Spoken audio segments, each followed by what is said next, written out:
Bien, pues seguimos adelante, seguimos con nuestros eventos y a continuación vamos a tener una presentación de un libro que se llama El Libro Rojo. Queremos una vez más saludar a la gente que nos está acompañando a través de la transmisión en vivo en la página de gobierno de Autlán en Facebook y por supuesto a las personas que nos acompañan de manera presencial. Gracias por estarse dando cita a los eventos de esta cuarta Feria del Libro y Fomento a la Lectura Autlán 2026. En esta ocasión tenemos la participación de Paulina Vázquez, es una escritora que nos acompaña desde Zapotlán o Ciudad Guzmán, como usted mejor lo conozca, y que nos va a presentar este libro que se llama El Libro Rojo. Y junto con ella también quiero invitar a este escenario a María de los Ángeles Pelayo Hernández, quien nos ayudará también como presentadora de este libro. Así que pido un aplauso fuerte para ellas dos y las invitamos a pasar a estos espacios, por favor.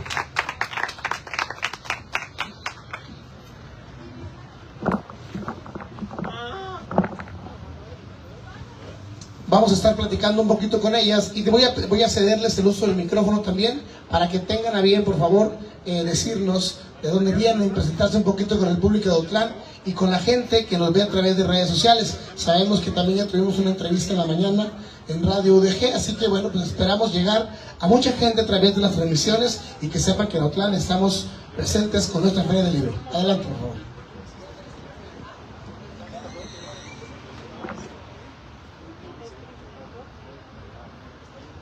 Bueno, buenas tardes, gracias por estar aquí presentes, a todos y todos.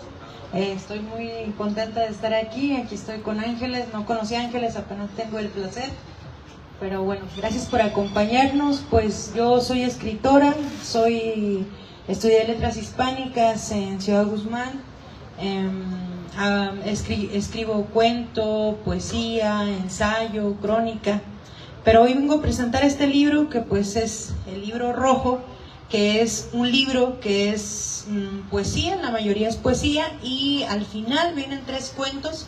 2 de estos cuentos ya están en otros libros, y viene un cuento inédito, ¿no? Okay. Hola a todos, me da gusto verlos, veo muchas caras conocidas, también veo a mi familia, que creo que es la primera vez que me van a escuchar hablar de literatura.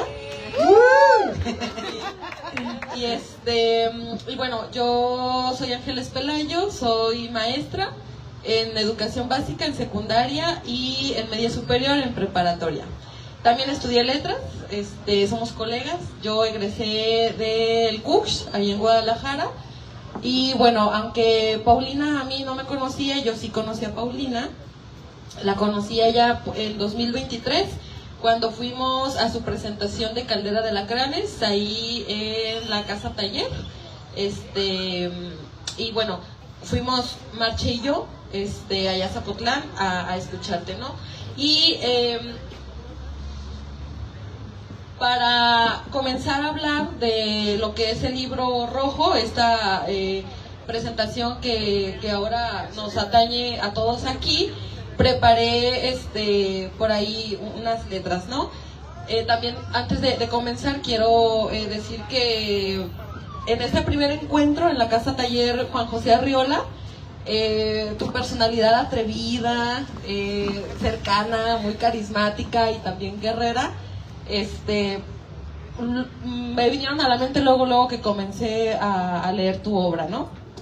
Y bueno, en este libro híbrido entre poemario y narrativa breve encontramos una pluma que desdibuja las fronteras entre géneros, entre estos géneros narrativos, y aunque pueden identificarse alrededor de 3 cuentos, Forasteros, Sueños y Una tarde en la vida, la voz que atraviesa todo el libro es profundamente lírica.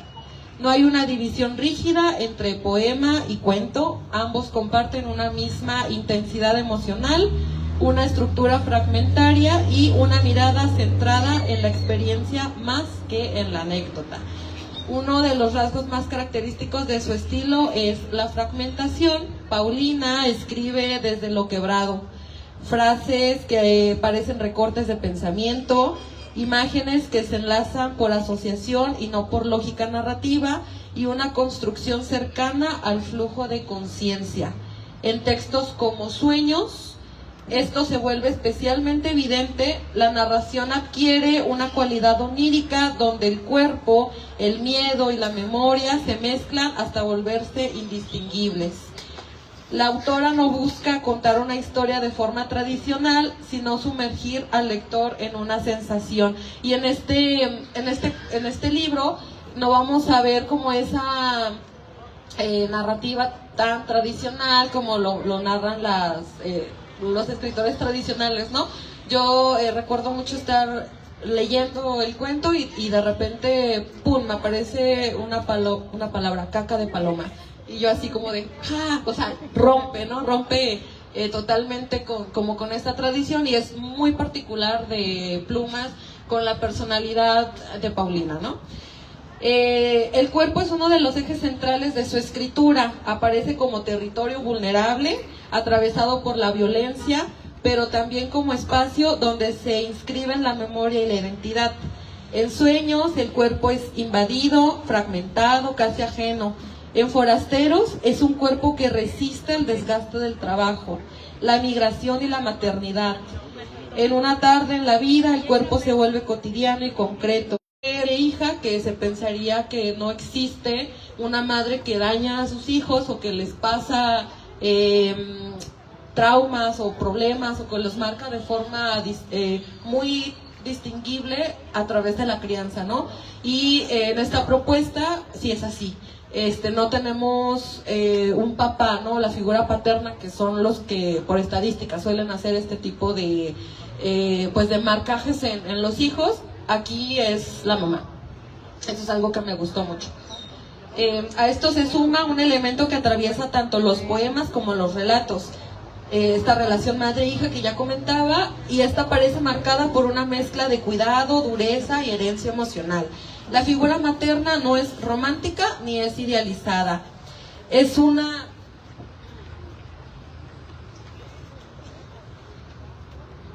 presencia compleja, atravesada por el contexto social, el cansancio y las exigencias de la supervivencia.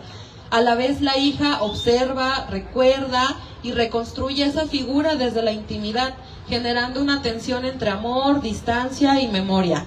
Esta relación se convierte en una forma de transmisión, no solo de afecto, sino también de miedos, silencios y formas de habitar el mundo. En el mismo registro afectivo resulta especialmente significativo el poema del perro. En él, el animal no aparece solo como compañía, sino como una figura de lealtad, de vínculo emocional y de resistencia ante la intemperie. El perro se inscribe dentro de ese universo de lo vivo que acompaña a los personajes, animales, naturaleza, cuerpos, y que a diferencia de las estructuras sociales ofrece una forma de afecto más directa, menos mediada, y este tipo de imágenes permite al autor introducir momentos de ternura dentro de un entorno marcado por la precariedad, ¿no? Uno cuando está leyendo esta obra, y aquí yo siento que mi amiga que está por allá también y mi familia, sí es como, les va a parecer un momento muy lindo, porque precisamente ante migraciones, ante temas de violencia o demás, ¡pum!, aparece la figura muy tierna de un perro, ¿no? Y bueno, el desplazamiento es otro de los grandes temas del libro. Los personajes están constantemente en tránsito o en espera. Migran, se detienen, imaginan otros lugares. En Forasteros, la condición de no pertenecer es central. En Una tarde en la vida, la familia habita un espacio límite, una banqueta, un borde. Incluso en Sueños, el desplazamiento ocurre dentro del propio cuerpo, que deja de sentirse propio. Este movimiento constante refuerza una sensación de inestabilidad que atraviesa toda la obra. La violencia está presente de manera persistente, pero en distintos niveles. A veces es explícita y es brutal, como en Sueños. Otras es más silenciosa y es más estructural, como en Una tarde en la vida, donde la pobreza, el abandono y la desigualdad forman parte de lo cotidiano. Paulina no solo muestra la violencia evidente, sino que también muestra aquella que se normaliza. y se vuelve parte del paisaje. O sea, es toda esa violencia a la que estamos expuestos todos, porque todos habitamos en un espacio, habitamos con nuestras familias, habitamos con nuestros amigos, ¿no? Y son esas violencias que normalizamos porque corren con lingüísticos, incluyendo fragmentos en lengua indígena, que eso me pareció muy bonito. Lo que aporta una dimensión cultural y refuerza la identidad de sus personajes. En conjunto, la obra de Paulina propone una escritura que incomoda y que también conmueve. A través de esa incomodidad también nos va conmoviendo. No ofrece respuestas ni finales cerrados, pero logra construir un universo.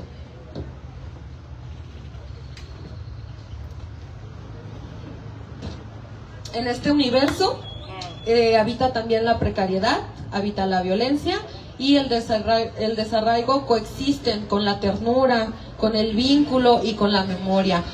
Para mí la pluma de Paulina, más que contar historias, su literatura obliga a sentirlas. Es una pluma muy sensorial, muy onírica, que te permite vivir a través de estos poemas y de estos cuentos. Entonces, ya Paulina, es un gusto para mí poder conocernos y bueno, te dejo la palabra para que nos introduzcas tu obra. Sí, gracias. Gracias por ese análisis tan detallado. Muchas gracias por tomarte el tiempo y por el análisis. Y qué gusto también conocer a una lectora tan buena. Bueno, yo más bien que quieren hacerme alguna pregunta, no sé. Bueno, yo la verdad quisiera un poco, voy a hablar poquito de un poco aludiendo a lo que acabas de decir. Es que sí, efectivamente, de repente luego me dicen que por qué no puedo ser menos cruda, ¿no?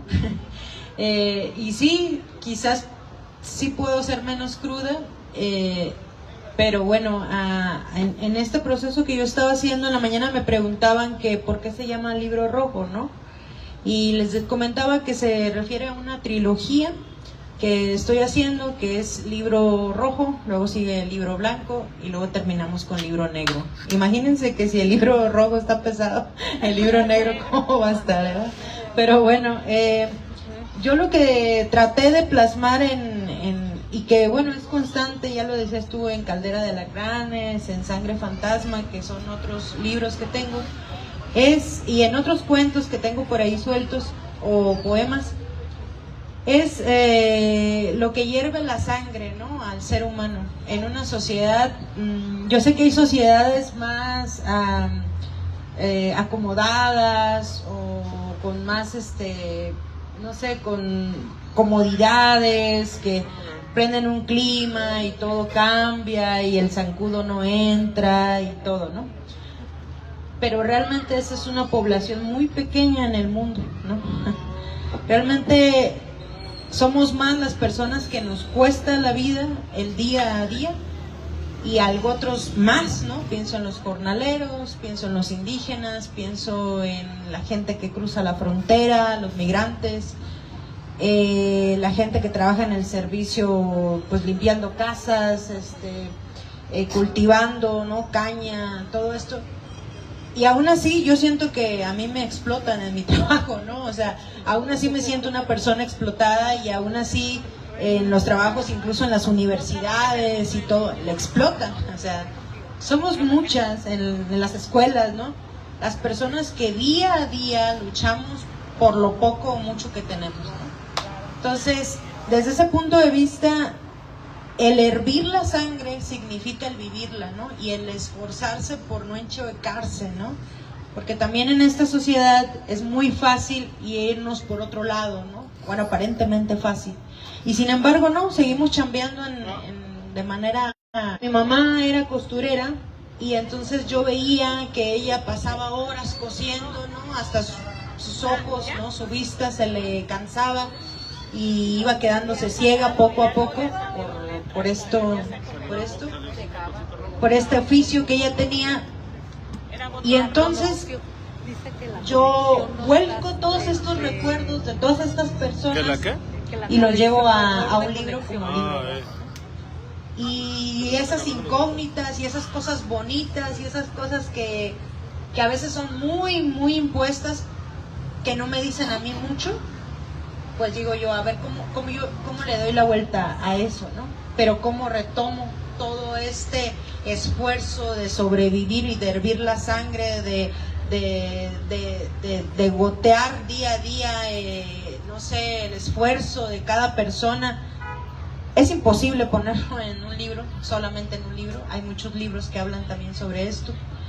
Pero bueno, yo como autora ese era mi fin. Y para esto me gustaría leer un poema. Voy a leer un poema y luego voy a leer un cuento, aunque no me lo pidieron. Yo lo voy a leer. Y bueno, es como en este ejemplo que estoy dando, ¿me ayudas?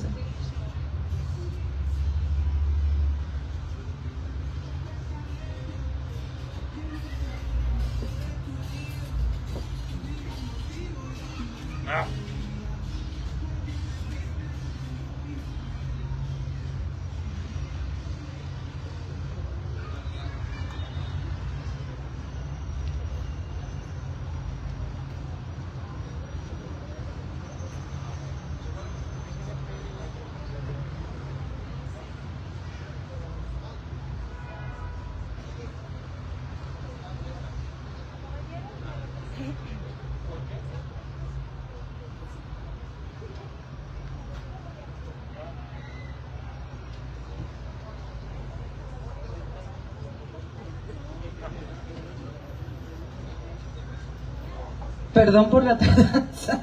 Ahí va. Se llama Dios.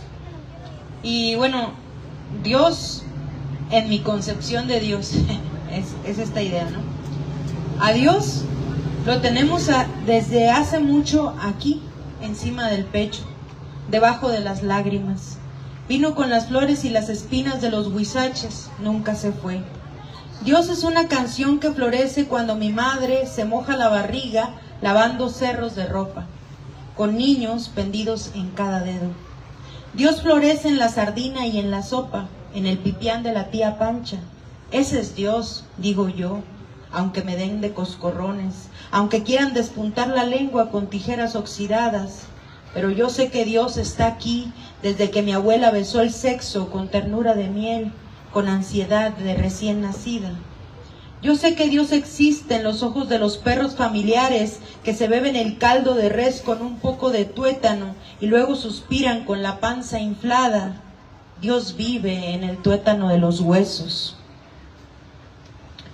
Me hicieron abrir un libro de páginas de mariposa y dijeron, aquí está Dios, aquí está Dios, aquí está Dios. Y lo repetían como golpe de agua, pero nunca lo creí. Nunca vi a Dios en las páginas de mariposa.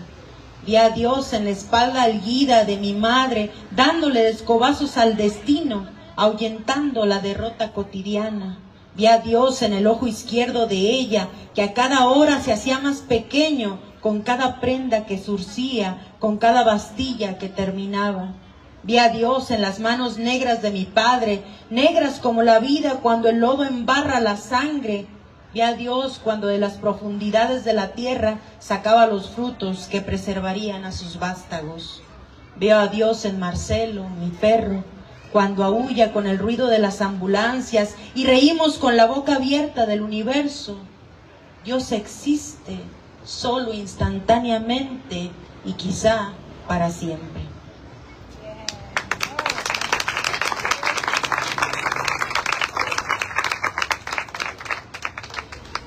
Voy a leer este cuento, no es un cuento tan largo realmente, pero ya que pues estás hablando mucho de la migración y que yo siento que pues ustedes saben que me imagino que en Autlán hay muchos migrantes que se van para Estados Unidos, que vienen para trabajar acá, ¿no? De la República del Centro, ¿no? Migración interna y migración externa, ¿no? También de los que se van y vuelven o de los que nunca vuelven.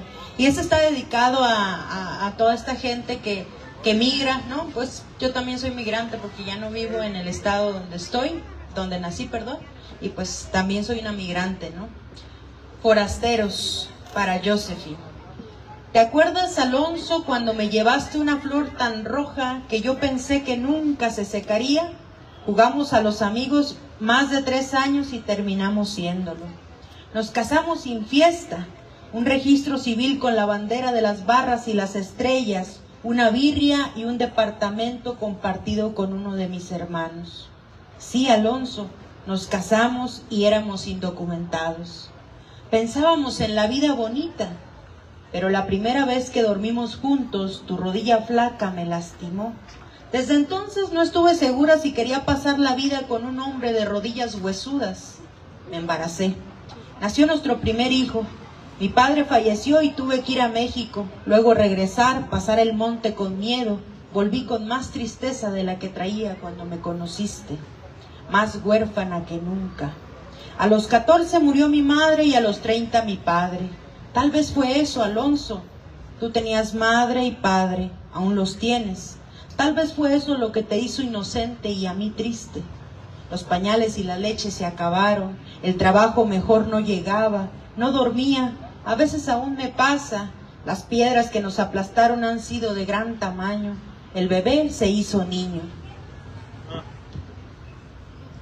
Volví a embarazarme, pero tú seguías con el mismo sueldo. Mi temor a la pobreza creció como el cáncer de mi madre. El ombligo se secaba al mismo ritmo. La niña lloró y tú seguías diciéndome, Prieta linda, mi Prieta linda. Engordé, Alonso. Mis caderas se inflaron. No me tocabas y yo lo sabía. Un día, ¿te acuerdas, Alonso? Te masturbaste en el baño. Preferiste eso que a tocarme. Fue como si aquella rosa se hubiera quemado. Lloré. No me viste, pero lloré mientras la leche de la pequeña se volvía a acabar. Los bills llegaban con números más grandes.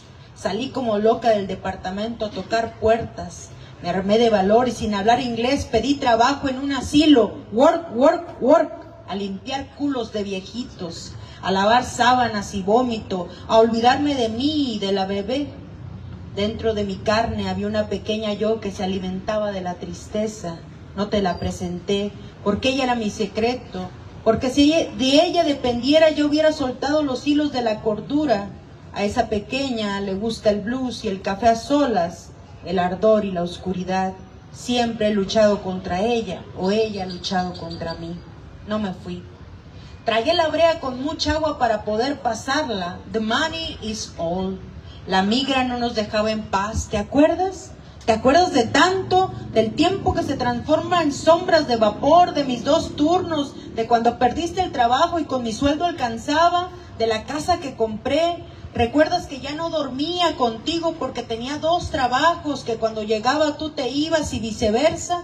Que durabas poco en your work porque ya no había necesidad, que en más de 20 años no vi a mis hermanas. ¿Te acuerdas de tanto, Alonso?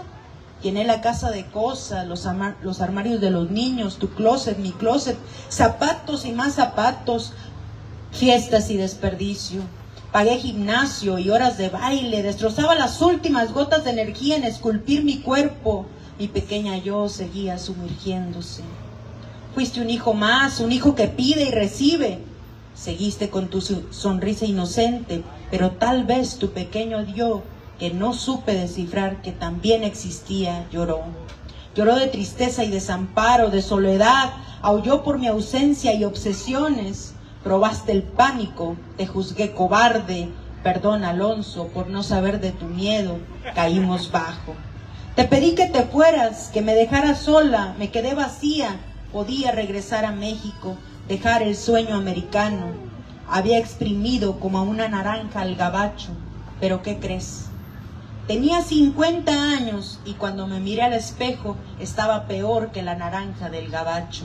Era una cáscara de cacahuate. El sueño americano me había costado caro. ¿Sabes una cosa? No dejé mi país por eso. Crucé la frontera porque mi madre había muerto y tu suegro se había vuelto loco con la pérdida. Me corrió. Con los pocos trapos que tenía me fui a vivir a casa de una hermana. Ella me agarró de sirvienta y contaba las tortillas que me comía. Me fui porque era una forastera. Ningún rincón era mío. Te quedaste a contemplar la tristeza. ¿En qué pensaste, Alonso, cuando la distancia entre nosotros se hizo profunda? Junté mi riqueza y quise volver a empezar, tan guapa yo, con carro y perfume fino. Conocí al hombre y yo pensaba, es el hombre, porque cuando la vida te arrastra por curvas, una se marea, se acaban las certezas. Sí, Alonso, en ese entonces era el hombre, el gran premio. Por eso seguí su olor y olvidé todo, hasta mis hijos. En México se le cayeron las caras y la belleza. Con todo el puño de su maldad me golpeó y me quitó todo. Salí huyendo sin un peso a Michoacán, de nuevo huérfana y derrimada como cuando me fui. Mis niños ya estaban grandes, pero solos. Cometí errores y ya no podía regresar. ¿Cómo poder regresar el tiempo, Alonso, la vida? ¿Cómo volver al día de la rosa? ¿Cómo poder perdonarme y perdonarte?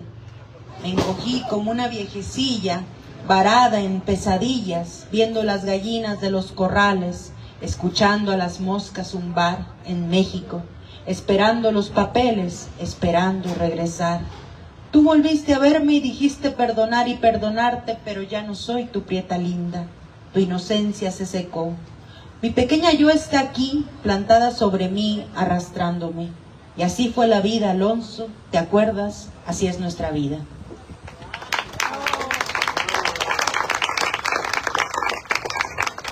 Pues es un poco de lo que es Libro Rojo. Y ya por último, para ya si hay alguna pregunta o si alguien quiere, bueno, vamos a hacer una dinámica porque traemos unos regalitos con la March, más que nada la March, pues, ¿verdad?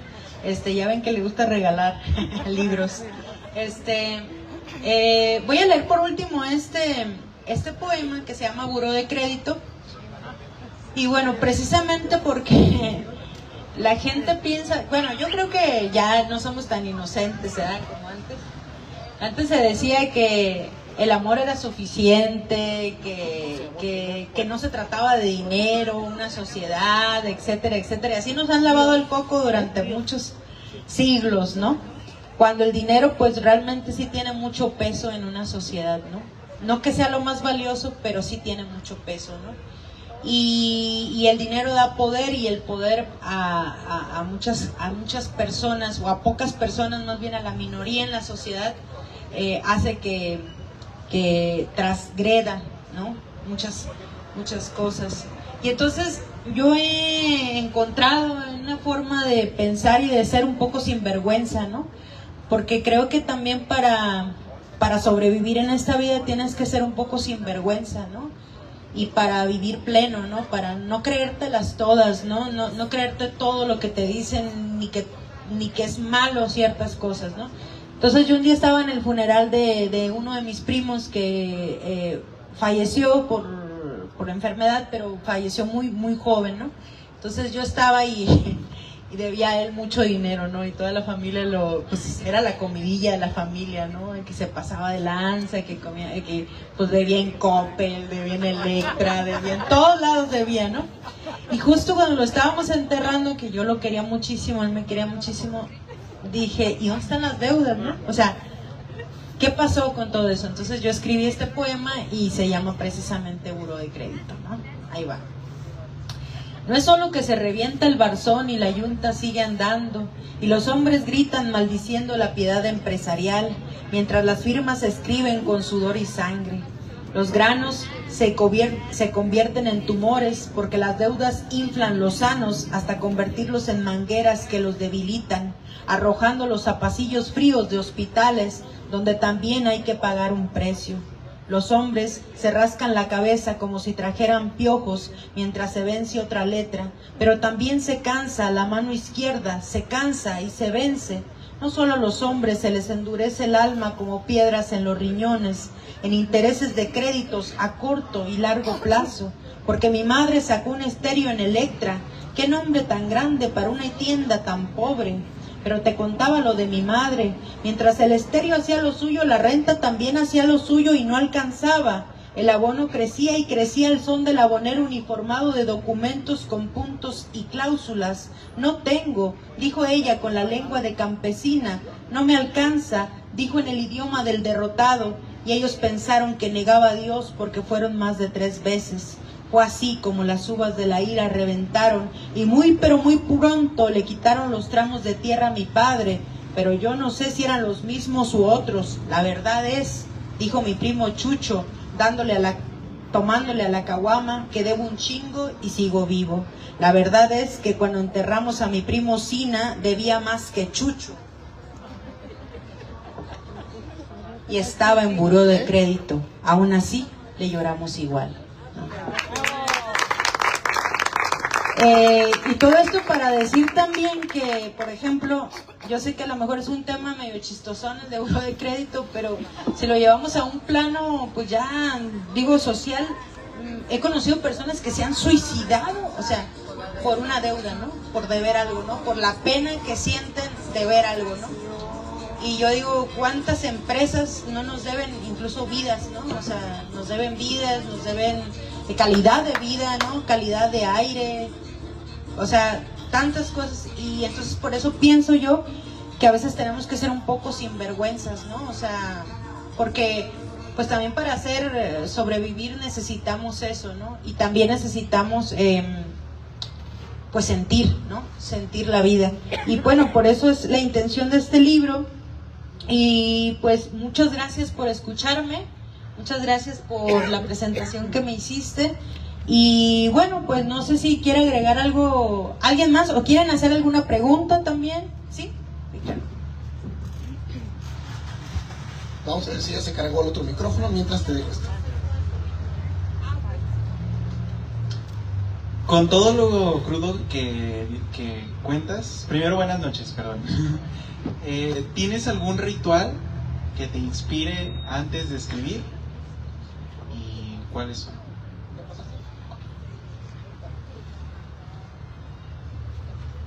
Bueno, muchas gracias por tu pregunta, y acá también, bueno, va un poco más o menos, ahorita hablo un poquito de eso. No tengo un ritual. Yo la verdad que, bueno, ahorita les comentaba del proceso de buró de crédito, por ejemplo, ¿no? A mí a veces me vienen como imágenes, ¿no? O sea, de repente de una escena, de algo, y de ahí bolas, ya, ¿no? O sea, ya digo, voy a escribir, pero obviamente, dice un maestro, el maestro Sigala, Ricardo Sigala, que uno no escribe cuando se pone a escribir literalmente, ¿no? Sino uno escribe desde el momento en que surge la idea, ¿no? O sea, uno puede pasar meses, incluso años, como rumiando, ¿no? Como las vacas que rumean el pasto, uno rumea la idea, ¿no? Y digo años porque me pasó que años, por ejemplo, y hay veces que es muy instantáneo, hay veces que si en ese rato tengo el modo, pues ese rato me lo aviento. Obviamente siempre hay un proceso en el que tú sacas la idea y es un borrador. Tú sabes que es un primer borrador y que después de eso puede haber hasta 40 revisiones, ¿no? Pero que ya está la idea ahí, ¿no? Y para que no se te vaya la idea, pues tú dices, deja anoto, ¿no? Si tienes el modo. Pero hay veces que, como los decía, a veces años, realmente pasa uno años, porque yo el libro de Caldera de Alacranes, que hace rato tú comentabas, es un libro que yo cuando estaba niña, yo obviamente no sabía que iba a ser escritora, pero yo sabía, muy en el fondo de mí, que todo lo que yo estaba viviendo de niña, cuando pues uno a veces menosprecia a los niños, pero realmente uno trae un mundo, ¿no?, dentro, y todo lo que yo veía en el pueblo donde yo estaba, yo decía, algún día yo quiero hacer algo con eso que yo estoy viendo y oliendo y todo, ¿no? Yo sí lo asimilaba así. Después, más o menos en la adolescencia, que yo ya empecé a escribir como tal y que yo ya sabía que me quería dedicar a esto, dije, yo sé que todavía yo no puedo escribir eso que yo quería porque yo no tenía las armas, ¿no? Después pues me metí a talleres literarios, estuve en una carrera de letras, etcétera, etcétera, y practiqué muchísimo, y entonces en algún punto dije, ya, ahora sí voy a escribir aquellas historias que yo quería, ¿no? Que no eran totalmente, pues la literatura se transmuta, lo que decía en la mañana yo, o sea, todas las historias que yo escribo están inspiradas, pero no son literalmente como sucedieron, y yo quería el rescate de la esencia, como esas cosas de, por ejemplo, mi mamá cuando cosía y yo estaba muy niña, yo le veía sus piernas porque me sentaba abajo, ¿no? Entonces yo recuerdo mucho sus piernas, ¿no? De mi mamá, jóvenes, sus piernas jóvenes, y ella dándole el pedal del motor de la máquina, ¿no? Ese recuerdo para mí es algo invaluable, ¿no? Es algo que lo guardo desde que tengo uso de razón, porque yo era una bebé. Entonces yo no sabía obviamente de bebé que quería escribir de eso, pero yo sabía que esa memoria que yo tenía la iba a utilizar para algo más, sabiendo escribir, ¿no? Entonces no son rituales realmente, o no se puede hacer, ¿verdad? Pero sí hablo como mi proceso es así, y yo tengo un proceso un poco raro y atípico. Hay gente que piensa sus historias de manera distinta, sus poemas, pero a mí casi siempre me viene por flachazos, así que de repente, voy a hablar de un cuento que yo tengo. Hay un libro que yo tengo que se llama Sangre Fantasma, que es de desapariciones, no, de desapariciones forzadas, obviamente. Y ahí el cuento más largo de ese libro se me ocurrió. Iba yo en el camión y ya ven que, bueno, cuando están los semáforos, a veces hay indígenas haciendo los malabares, ¿no? Y yo veo una indígena de unos 20 y tantos años con un niño que la estaba esperando así en el poste, el niño como de 3, 4 años, y traía otro acá en el rebozo. Esa imagen para mí, yo dije, yo voy a hacer un cuento de esa imagen, ¿no? Pero ya en el transcurso y en los días estuve pensando qué historia iba a contar con eso. O sea, ya tenía la imagen, ya sabía mis personajes, ahí los tenía, pero qué iba a hacer con esos, ¿no? Entonces, después, o sea, me la pirateé bien machina, o sea, hice una historia súper piratona.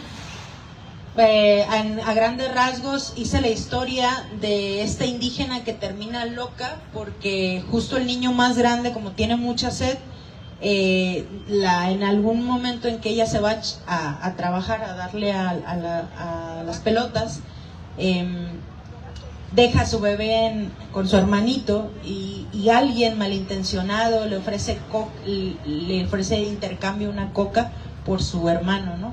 Y el niño, porque hay mucha sed, es un niño de 3 años y lo dan, ¿no? Entonces, obviamente es una historia muy fuerte que se me ocurrió, pero ahí va, ¿no? Esa es la idea, ¿no? O sea, yo de repente veo una imagen y me obsesiono con esa imagen mental, o alguien dice algo, ¿sabes? A veces es alguien que diga algo y digo, eso que dijo yo lo quiero, ¿verdad? O sea, como yo quiero sacar algo de eso. Entonces así funciona más o menos. Por ejemplo, hay algo bien chistoso, nunca lo he dicho, pero ahorita me siento en confianza. Hay algo bien raro que me pasa, que hay personajes en la vida que son personajes que conozco, que me cautivan, ¿no? Y que no hablo una sola vez de esos personajes. Miren, hay personas que me han dicho, tú no me has hecho un cuento a mí, tú no me has hecho... Y no tengo ganas de hacerles el cuento, ¿no? O sea, hay tíos que me han dicho, ¿por qué no me has hecho a mí un poema, no? Y yo digo, bueno, no tengo ganas, ¿verdad? Y hay gente que no me ha pedido absolutamente nada. Y yo me obsesiono, o sea, no sé si, o sea, como una obsesión. Y ahorita que leí el poema de Dios, que habla de mi tía Pancha, yo desde que yo tenía uso de razón estoy obsesionada con mi tía Pancha, porque siempre fue es una mujer súper sencilla, que hacía un mole de estos de molino, buenísimo, pipián, pero más allá de eso era ella, que era muy, o sea, no ha habido una sola persona que yo diga que le cae mal mi tía Pancha, ¿no? O sea, esos personajes tan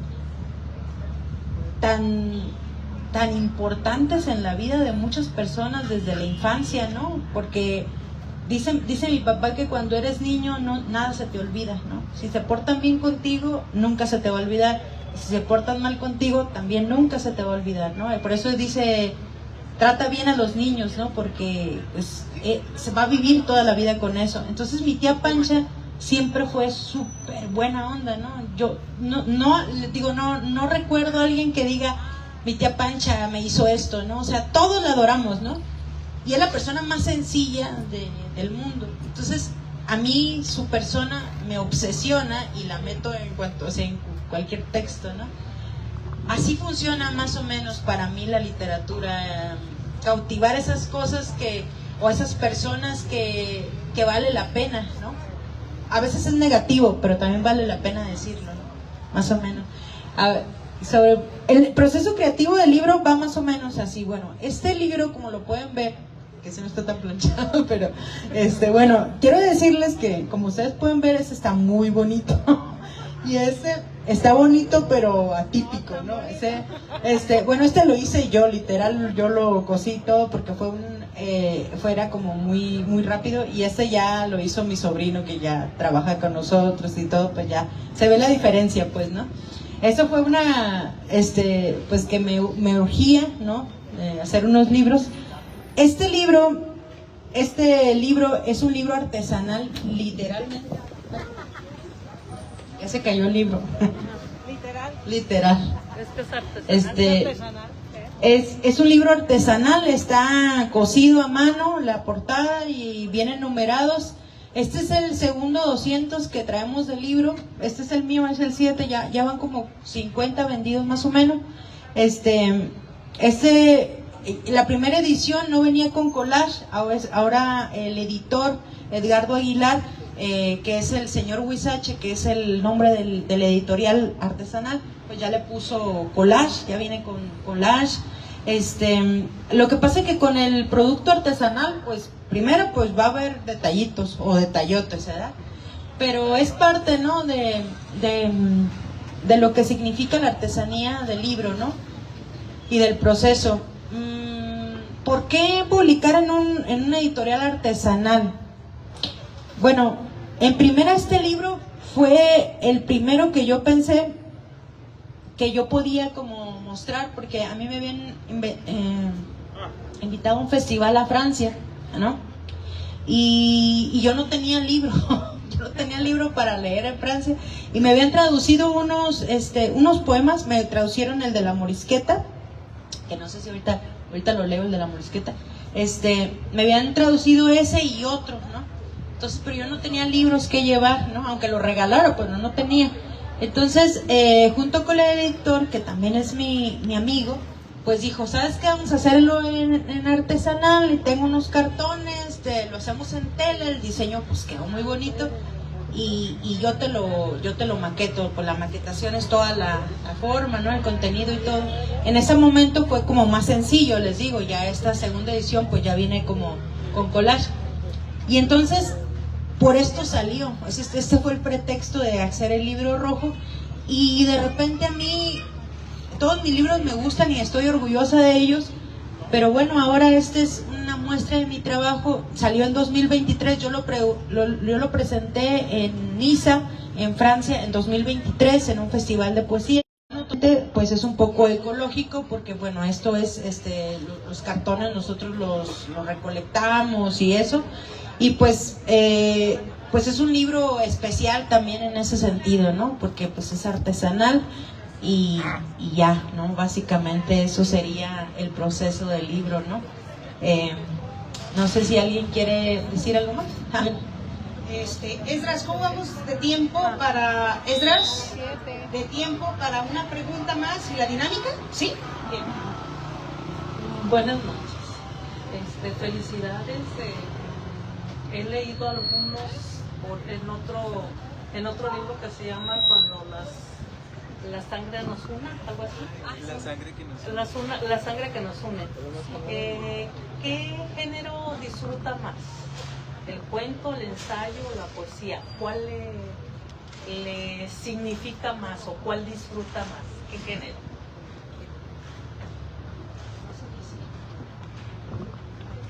Ahorita la poesía y la crónica, porque ando en Granada ahorita con eso. Pero en su momento el cuento, no más que cada género es como un caballo, ¿no? O sea, como subirte un caballo, un potro salvaje, ¿no?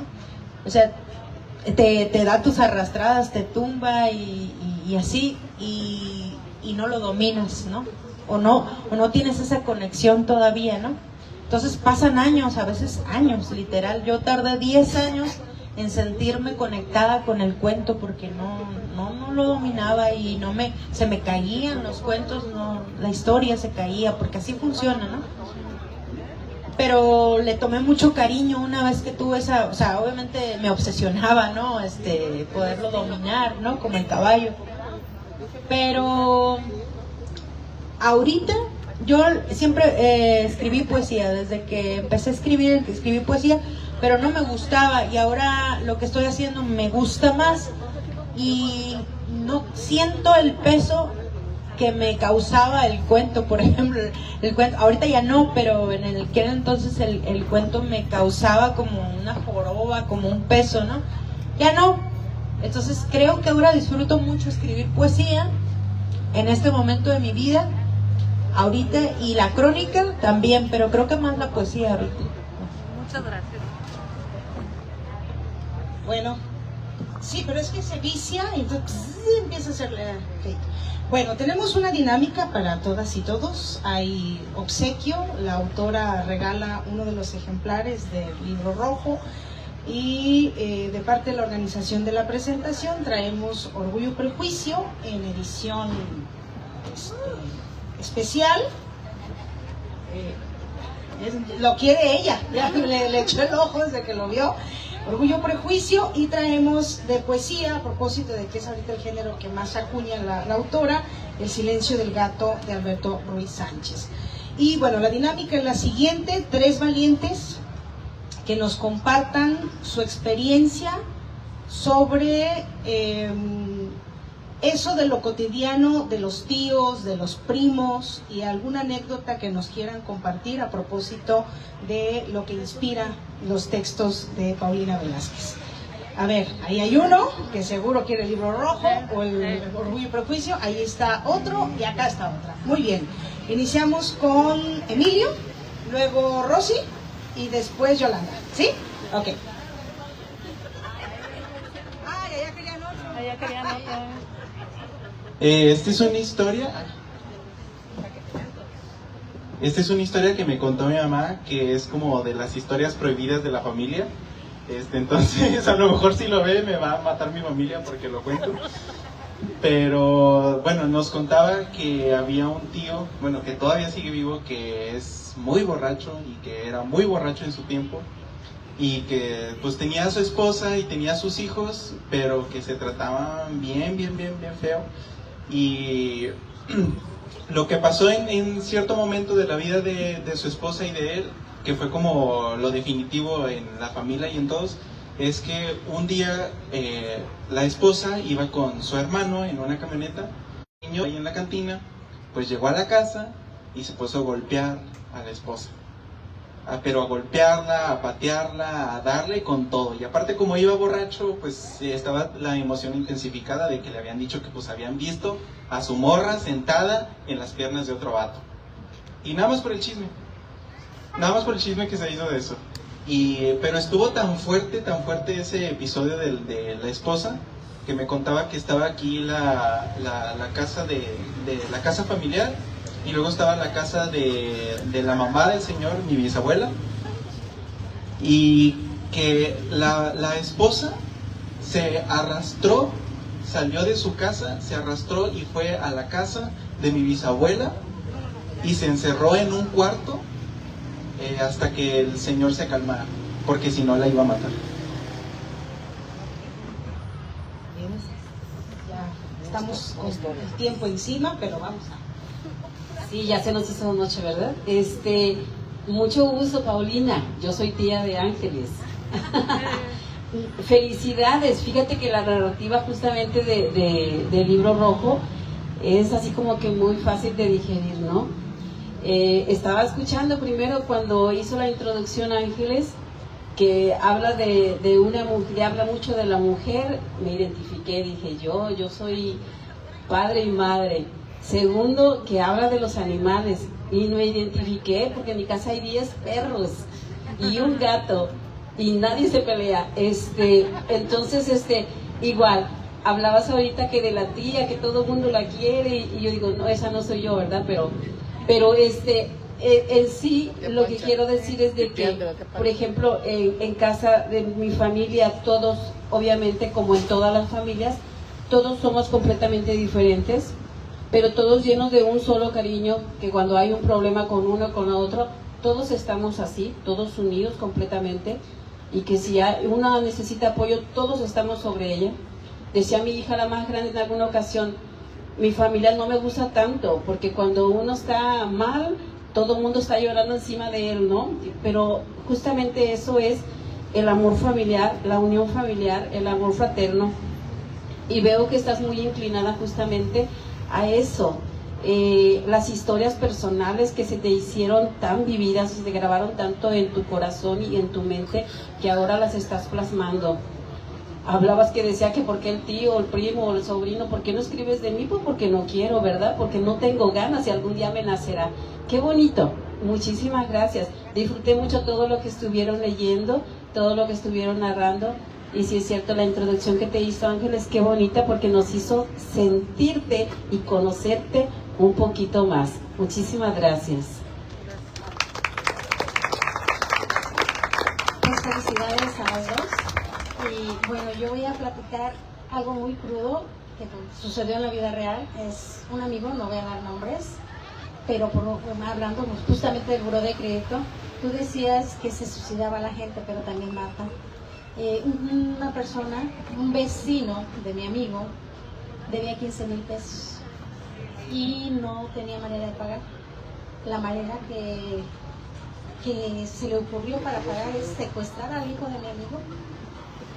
Se le salió de control el asunto y lo mataron.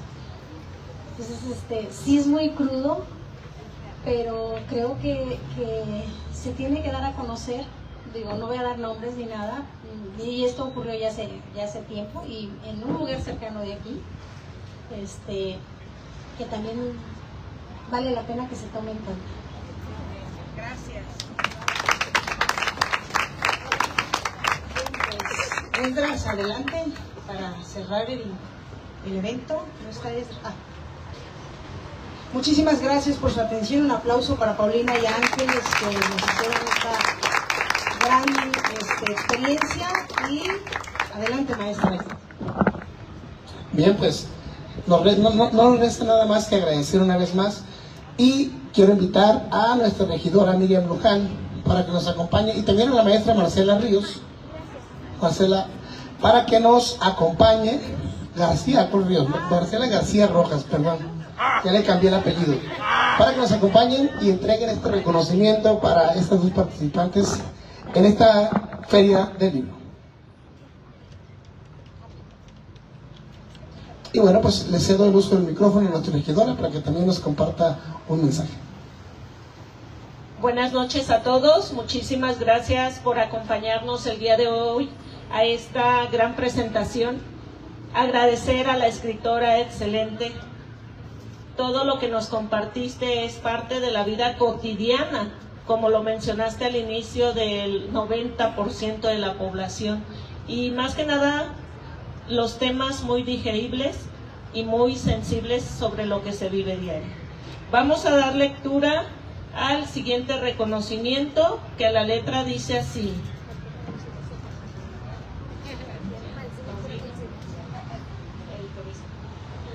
A la letra dice así: el gobierno de Autlán y el comité organizador de la Feria Municipal del Libro y Fomento a la Lectura otorgan el presente reconocimiento a Paulina Velázquez Guzmán por su participación en la 4ª Feria Municipal del Libro y Fomento a la Lectura, mediante la presentación de su maravilloso libro, El Libro Rojo, Autlán de Navarro, Jalisco, del 2026, lo firma su servidora Miriam Luján Espinosa, nuestro presidente Gustavo Robles Martínez y nuestra regidora Jessica Patricia Limón Soltero. Un fuerte aplauso, por favor.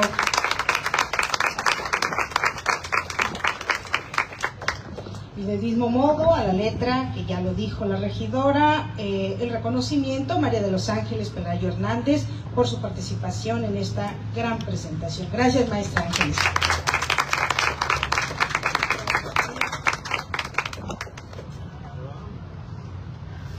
A los tres,